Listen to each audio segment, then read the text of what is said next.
বাংলা ভাষার উপর একটি উপস্থাপনা। আপনারা অনেকেই জানেন, গুরুত্বের বিচারে, প্রয়োজনীয়তার বিচারে সারা পৃথিবীর 417টি ভাষার মধ্যে রাষ্ট্রসংঘ বাংলা ভাষাকে তৃতীয় স্থানে রেখেছে। আপনারা এটাও জানেন যে এই মুহূর্তে সারা বিশ্বে প্রায় 36 কোটি মানুষ বাংলা ভাষায় কথা বলেন, বাংলা পড়েন, বাংলা জানেন। আপনারা এটাও জানেন যে বাংলা এমন একটা ভাষা, অন্য ভাষা শিক্ষার ক্ষেত্রে যেগুলো ব্যবসায়িক কারণে, বাণিজ্যিক কারণে ব্যবহার হয়, যেমন ইংরেজি, যেমন জার্মানি বা ফ্রেঞ্চ, কিন্তু সাহিত্য কাব্যের বিচারে অন্য ভাষার মানুষ সবচেয়ে যে ভাষাটা বেশি শিখতে চায় সেখানেও বাংলা ভাষা স্থান দ্বিতীয়। আমার এই কথাগুলো বলার অর্থ, বাংলা ভাষা নিয়ে যারা চর্চা করছেন, যারা দীর্ঘদিন ধরে করছেন, তাদের প্রতি সাধুবাদ জানানো এবং এটা জানিয়ে দেওয়া, বিশেষ করে এখানে অনেক অভিভাবক আছেন তাদের কাছে, যে এই এত আনন্দ, এত ভালো লাগার মধ্যেও কিছু খারাপ লাগা আপনাদের সঙ্গে শেয়ার করব।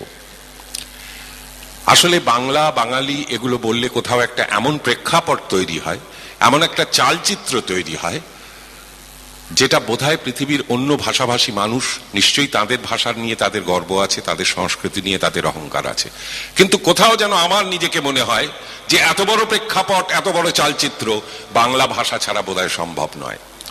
একটা ভাষা, যে ভাষায় কথা বলতেন স্বামী বিবেকানন্দ, একটা ভাষা, যে ভাষায় কথা বলতেন রবীন্দ্রনাথ ঠাকুর, কাজী নজরুল ইসলাম, একটা ভাষা, যে ভাষায় দুটো স্বাধীন রাষ্ট্রের জাতীয় সঙ্গীত রচিত হয়েছে, একটা ভাষা যা এখনো 37 কোটি মানুষ প্রতিদিন উচ্চারণ করেন, একটা ভাষা গোটা ভারতবর্ষের স্বাধীনতা আন্দোলনকে মন্ত্র দিয়েছিলেন যিনি, সেই সাহিত্য সম্রাট বঙ্কিমচন্দ্রের বন্দে মাতরম, সেই সাহিত্য সম্রাট বঙ্কিমচন্দ্রের ভাষা হলো বাংলা।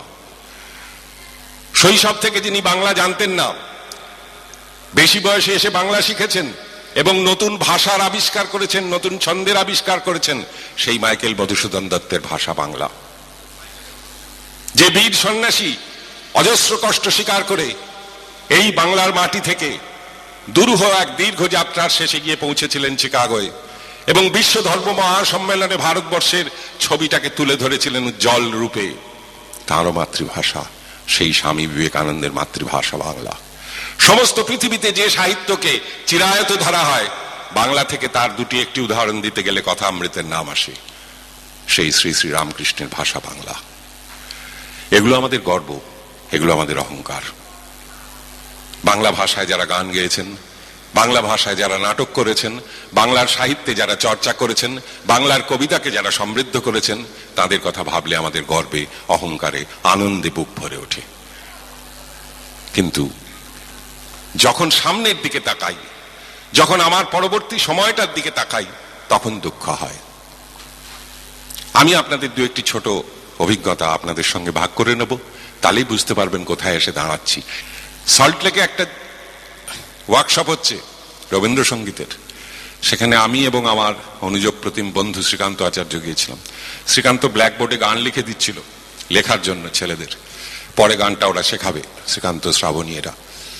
তো দেখা গেল পেছনের দিকে কিছু ছেলে মেয়ে লিখছে না। তা শ্রীকান্ত উঠে গিয়ে জিজ্ঞেস করলো যে, বাবু তোরা লিখছিস না কেন?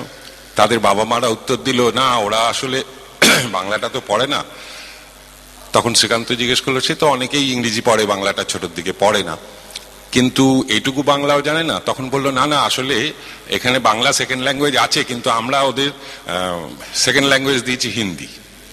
বাঙালি সেকেন্ড ল্যাঙ্গুয়েজ দিয়েছেন হিন্দি, মা বলছেন। শ্রীকান্ত জিজ্ঞেস করলেন কেন? বললেন, না বাংলা ভাষাটা বড্ড কঠিন, হিন্দিটা খুব সহজ। আরজি কর মেডিকেল কলেজের এই আরজি কর ভদ্রলোক কে ছিলেন? বিশ্বাস করুন, ব্রিলিয়েন্ট স্টুডেন্ট। মানুষকে তারা চেনে না, তার জীবনকে তারা জানে না। তাহলে ক্ষুদিরাম বসুকে তারা চিনবেন না, প্রফুল্ল চাকিকে চিনবেন না, আচার্য প্রফুল্লচন্দ্রকে চেনার কোনো প্রয়োজন বোধ করবে না এই শিক্ষা ব্যবস্থা। তাহলে সেই বাঙালি কোথায় গিয়ে দাঁড়াবে? সেই বাঙালি কি আগামী প্রজন্মে কবিতা পড়বে? কবিতা শোনবার জন্য এইভাবে সমবেত হবে এক জায়গায়? হবে না। কিন্তু আমি আপনাদের কাছে প্রশ্ন করছি, নিজের বুকে হাত দিয়ে জিজ্ঞেস করুন, নিজেকে জিজ্ঞাসা করুন যে আপনার ছেলেটিকে, আপনার মেয়েটিকে আপনি চাইছেন সে একজন সফল মানুষ হোক। সফলতা কিসে? না সে যেন অনেক বড় হয়। বড়টা কিসে? না সে যেন অনেক ডিগ্রি ডিপ্লোমা পায়। ডিগ্রি ডিপ্লোমা কেন? না যেন একটা বড় চাকরি পায়। কেন? না তাতে সে অনেক পয়সা, অনেক টাকা, অনেক ডলার রোজগার করবে। তাতে সে জীবনের বাস্তবিক সুখ বৈভবকে কিনতে পারবে। তার জীবনে কোনো অস্বাচ্ছন্দ্য থাকবেন না। তাই অনেক বাবা, মধ্যবিত্ত বাবা, টিফিনে মুড়ি আর চাঁপা কলা খেয়ে কাটাচ্ছেন এই স্বপ্ন নিয়ে যে ছেলেকে নরেন্দ্রপুরে ভর্তি করেছি, এরপরে খড়গপুর IIT, তারপরে আমেরিকা, এই একটা রাস্তা ভেবে রেখেছেন। আপত্তি করছি না। আমার নিজের শৈশব অত্যন্ত দারিদ্র্যে কেটেছে। ক্লাস 10-এ পড়বার পর আমি প্রথম ফুল প্যান্ট পরার সুযোগ পেয়েছি। হাফ প্যান্ট এবং পায়জামা পরে স্কুলে যেতাম, সেটা দারিদ্র্যের কারণে, সেটা অন্য কথা। কিন্তু যে স্বপ্ন আমার বাবা মারা দেখতে চাইতেন যে আমার ছেলে বড় হোক, তাতে কোনো দোষ নেই, তাতে কোনো অন্যায় নেই। কিন্তু ওই স্বপ্নের পাশে নিজেকে জিজ্ঞাসা করে দেখুন তো, কোথাও কখনো ভাবেন যে আমার ছেলে ডাক্তার হোক, ইঞ্জিনিয়ার হোক, কম্পিউটার সায়েন্টিস্ট হোক, কিন্তু একজন বাঙালিও হোক। সে জানুক শরৎচন্দ্র কে ছিল, সে জানুক রবীন্দ্রনাথ আসলে কত বড় ছিলেন, সে জানবার চেষ্টা করুক রাসবিহারী বসু কে ছিলেন, নেতাজি সুভাষচন্দ্র 90 দিন ধরে সমুদ্রের নিচ দিয়ে গিয়েছিলেন কেন, কোথায়? কারুর কিন্তু উৎসাহ দেখি না আজকাল আর। তাই দুঃখ লাগে, কষ্ট হয় যে এই যে চর্চা সংস্কৃতি নিয়ে, শিক্ষা নিয়ে, মানুষের ভালো লাগা নিয়ে ধীরে ধীরে আমাদের অজান্তে সেটা ক্ষীণ হয়ে আসছে। যত বেশি হ্যারি পটার বিক্রি হচ্ছে, বাবা মায়েরা কিনছেন, তত বেশি বিভূতিভূষণ কি প্রেমেন্দ্র মিত্র কেনা হচ্ছে না। হ্যাঁ, ঘনাদা বা টেনিদাকে আমাদের ছেলে মেয়েরা চিনছে না। এইটাই দুঃখের। অনেক চরিত্র, অনেক মানুষ, তারা সফল, তাদের সম্পর্কে জানায় অপরাধ নেই। কিন্তু আমার নিজের পেছনে যে দাঁড়িয়ে রয়েছে বিশাল চালচিত্রটা, যেখানে ঝলমল করছে মণিমাণিক্য। একটা ছোট ঘটনা, এই খর্দার মাটিতে দাঁড়িয়ে হয়তো আগেও বলেছি, আজও আমি শেষ করব ওইভাবে, ওই কথাটি বলে, যে এখনো বাংলার বাইরে, ভারতবর্ষের বাইরে বাঙালিরা একটা অসাধারণ সম্মান পেয়ে থাকেন। সেটা কিন্তু তাদের ওই চালচিত্রের জন্য। কত হাজার কম্পিউটার সায়েন্টিস্ট হয়েছে, কতজন ডাক্তার হয়েছে, তার জন্য কেউ বাঙালিকে মনে রাখে না। জব্বলপুরে গেছি অনুষ্ঠান করতে, রাতে অনুষ্ঠান, শীতকাল, সঙ্গে আরতি মুখোপাধ্যায়, মান্না দে, ওরাও রয়েছেন। আমরা একটা হোটেলে ছিলাম, অনুষ্ঠান শেষ হয়েছে রাত্রি 1:30টার পরে। আমি বারান্দায় করিডোরে একা দাঁড়িয়ে দাঁড়িয়ে, খাওয়া দাওয়া হয়ে গেছে, সিগারেট খাচ্ছিলাম। দূর থেকে দেখছি এক ভদ্রলোক আসছেন, অদ্ভুত পোশাক, ধুতি এবং ওপরে একটা মিলিটারি জ্যাকেট, এবং মনে হলো পেছনে একটা রাইফেল রয়েছে তার, আর এদিকে একটা টর্চ রয়েছে ঝোলানো ক্রস বেল্টে, এবং তিনি আমার দিকে এগিয়ে আসছেন। অত রাত, জব্বলপুর, কাউকে চিনি না, বাকি শিল্পীরাও যে যার ঘরে, আমি একা। একটু ভয়ই পেয়েছিলাম। বিশ্বাস করুন, ভদ্রলোক আমার বাবার চেয়েও তার বেশি বয়স হবে। যখন কাছে এলো দেখলাম, উনি আমাকে খুব কম্পিত কণ্ঠে জিজ্ঞাসা করলেন, are you coming from Calcutta? আমি বললাম ইয়েস। আমি ভাবলাম একটু আগে আমি মঞ্চে 1 ঘন্টা কবিতা বলেছি, অনেক মানুষ আপ্লুত হয়েছেন, ধন্যবাদ জানিয়েছেন, তাঁদেরই মতো কেউ একজন হবেন কবিতার অনুরাগী। কিন্তু না, তিনি জিজ্ঞাসা করলেন আমি কলকাতা থেকে এসেছি কিনা। আমি বললাম হ্যাঁ। এবং বিশ্বাস করুন, সেই 90 অতিক্রান্ত বৃদ্ধ ভদ্রলোকটি হঠাৎই নিচু হয়ে আমার পায়ে হাত দিয়ে প্রণাম করতে গেলেন। আমি বললাম এ কি করছেন, আপনি তো আমার বাবার বয়সী। তখন অদ্ভুত একটা স্বপ্ন আলু চোখে আমার দিকে তাকিয়ে বললেন, you are coming from Calcutta, the land of my God. আমি বললাম হু ইজ ইউর গড? তখন উনি বললেন যে আমি INA-তে ছিলাম, নেতাজির সেনাবাহিনীতে। যুদ্ধে আমার একটা পা, কাঠের পা, এখন যুদ্ধে একটা পা কাটা গেছিল। আমি নেতাজিকে দেখেছি, আমার আর ঈশ্বরকে দেখার দরকার হয়নি। আমি নেতাজিকে দেখেছি, ভারতবর্ষের আর কাউকে আমার চেনার দরকার হয়নি। অত বড় মাপের মানুষ, সেই দেশ থেকে, সেই মাটি থেকে আপনি আসছেন, আপনার পায়ে সেই মাটির ধুলো আছে, তাই আপনার পা ছুঁয়ে আমি আমার ভগবানকে প্রণাম করতে চাইছি। আমার চোখে জল এলো। ভাবলাম আমরা তো হীন, অতি সাধারণ মানুষ, কিন্তু বাঙালি সারা পৃথিবীর কাছে আজও এইভাবে সমাদৃত শুধু তার ওই অতীত কর্মকাণ্ডের জন্য, ওই ভয়ঙ্কর বড় হয়ে ওঠার জন্য। আমাদের ছেলে মেয়েকে আমরা শুধু পয়সায় বড় করতে চাইছি, বৈভবে বড় করতে চাইছি, বিলাসে বড় করতে চাইছি। সে বড়টা কি সত্যি বড়? একটু বাবা মায়েরা ভেবে দেখবেন। স্কুল টাইমে মায়েরা বাচ্চাদের নিয়ে যান, আমি নিজে কানে শুনতে পাই একজন মা তার বাচ্চাকে বলছে যে কালকে টিফিন দিয়েছিলাম, তুই অন্যকে কেন দিয়েছিস, তুই নিজে খাসনি কেন? কালকে যদি দেখি যে তুই অন্যকে দিয়েছিস, তোকে কিন্তু ভীষণ মারবো। একটা মা তার ছেলেকে শিখিয়ে দিচ্ছে কাউকে দিও না, নিজে খাও। সেই ছেলে বড় হয়ে ওই মাকে বৃদ্ধাশ্রমে পাঠিয়ে দেবে যে এই বুড়িটা আমার বাড়িতে কেন, এই বুড়িটা আমার বাড়িতে কেন, আমি রোজগার করছি, আমি খাবো। আমার কে শেখালো? কে শেখালো? মা শেখালো। একটু মায়েরা ভাবুন, আমি স্কুলে পড়েছি, হায়ার সেকেন্ডারি পরীক্ষা দিয়েছি, পরে গ্রাজুয়েশন করেছি, আমার মা কোনোদিন আমার স্কুল কলেজ দেখেননি।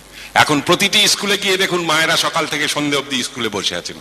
কেন না? ছেলে তার ভেতরে স্কুলে পড়াশোনা করছে, তিনি ছেলেকে সঙ্গে নিয়ে ফিরে যাবেন। জানি না এই কালচার, এই সংস্কৃতি কোথা থেকে এলো এবং এতে করে ছেলেদের কি উন্নতি হচ্ছে। চতুর্পাশে যুব সমাজের মধ্যে যে অবক্ষয় দেখতে পাচ্ছেন প্রতিদিন, প্রতি মুহূর্তে, গোটা পৃথিবীর কাছে বাঙালিকে লজ্জায় মাথা নিচু করতে হচ্ছে। একটু মায়েরা ভেবে দেখুন, একটু ছেলেদের ফুটবল খেলতে দিন। বিবেকানন্দ বলেছিলেন গীতা পড়ার চেয়ে ফুটবল খেললে বেশি লাভ হয়। একটু খেলাধুলো করতে দিন। একটা অনুষ্ঠানে আমি গিয়েছিলাম, পিকে ব্যানার্জি ছিলেন আমার সঙ্গে, কিংবদন্তি ফুটবলার। ফুটবল খেলার ফাইনাল খেলা ছিল, আমি নিজে ফুটবল প্রেমিক, সেই হিসেবে আমন্ত্রিত ছিলাম। সেখানে একটি ছেলে দুবার গোল দিল না। প্রদীপ দা আমাকে বললেন, তুই খেয়াল করলি ছেলেটা ইচ্ছে করে গোল দিল না? আমি বললাম কেন বলুন তো? বললো দুবারই কিন্তু ওর লম্বা ছেলে, লাফালেই মাথাটা ছোঁয়ালেই গোল পায়, কিন্তু সরে গেল। ইন্টারভ্যালে ছেলেটাকে ডেকে প্রদীপ দা বললো, তুই কি রে, দুবার দুটো ক্রস এলো, মাথা ঠেকালি তো গোল, তুই মাথা সরালি কেন? বললো বাবা এমনিতেই ফুটবল খেলতে দিতে চায় না, তার উপরে বলেছে বাবা খেলতে দিতে পারি একটা শর্তে, তুমি হেড দেবে না। হেড দিলে নাকি মাথা গন্ডগোল হয়ে যেতে পারে, পড়াশোনা খারাপ হয়ে যেতে পারে। তা প্রদীপ দা বললো, দেখ আমি তো এত হেডে গোল করেছি, এখন অব্দি তো মনে হয় না আমার মাথাটা বিগড়ে গেছে। তো একটু বাঙালিরা ভাবুন কি জায়গায় চলে গেছেন, কি করছেন ছেলে মেয়েদের নিয়ে। এই অবিমৃষ্যকারিতার মিছিল যদি চলতে থাকে, এইভাবে বিস্মরণের ঐতিহ্য যদি গড়ে তোলেন, ঘরে ঘরে যদি রবীন্দ্র চর্চা বন্ধ হয়ে যায়, ঘরে ঘরে যদি সাহিত্য সংস্কৃতির আসর বন্ধ হয়ে যায়, ওই টিভির সিরিয়ালটাই সবটুকু কিনে নেয়। এটা মনে রাখবেন যে টিভিতে সিরিয়াল যারা বানায় তারা বোকা নয়।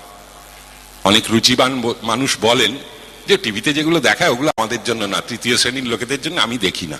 কিন্তু কখনো ভেবে দেখেছেন কি যে এই তৃতীয় শ্রেণীর লোকেরা কারা? একজন চিত্র পরিচালক আমাকে বলেছিলেন যে আপনি যে গল্পটা বলছেন এটা নিয়ে আমি ছবি করব না। কারণ কেন? বললো এটা করলে আপনি দেখবেন, আপনার মতো লোক কটা শহরে? 100 জনের মধ্যে 12 জন। তাহলে বাকি যে লোকগুলো রইল, আমি ওদের জন্য বেদের মেয়ে জ্যোৎস্না বানাবো, আমার পয়সা হবে।